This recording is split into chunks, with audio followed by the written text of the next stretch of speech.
U.S.-Mexico border in Texas on Friday, handed over to Mexican authorities. Perez was brought here legally when he was just 8 years old by his father, pictured here. His application for citizenship was denied because of a 2010 felony drug conviction after he was diagnosed with PTSD. Right now, his family is en route to visit him in Mexico, and I'm joined by a family pastor, Reverend Walter Coleman. Reverend, the family obviously suffering through the shock here of now being split up, particularly after the sacrifice that he made for his country. How are they handling it, and how is he handling it? Well, it's been a long, hard journey for the family. You know, he's actually been in ICE custody for 14 months. I think really ICE was trying to pressure him into taking a voluntary departure and kind of giving away his rights. We filed various legal actions, one of which was a citizenship application.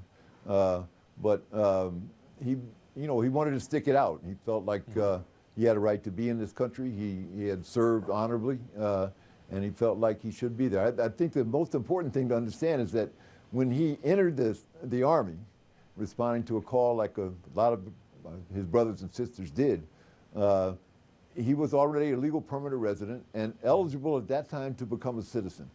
And his recruiter and people in the Army assured him that by his service in the Army, he would automatically become a citizen. He didn't really know until he was picked up by ICE that he wasn't a citizen, and that they had taken away his legal permanent residency. So it just, he fought like a citizen, he lived like a citizen, he acted like a citizen.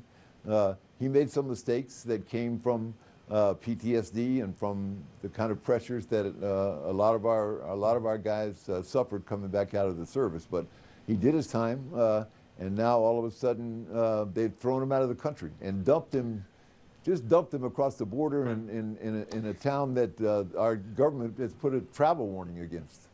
Right. Now, I know, and I've met soldiers who served abroad in the wars who were promised by recruiters, and many of them did get an expedited naturalization process for troops, but it also requires that they show good moral character. Do you think that he failed that test?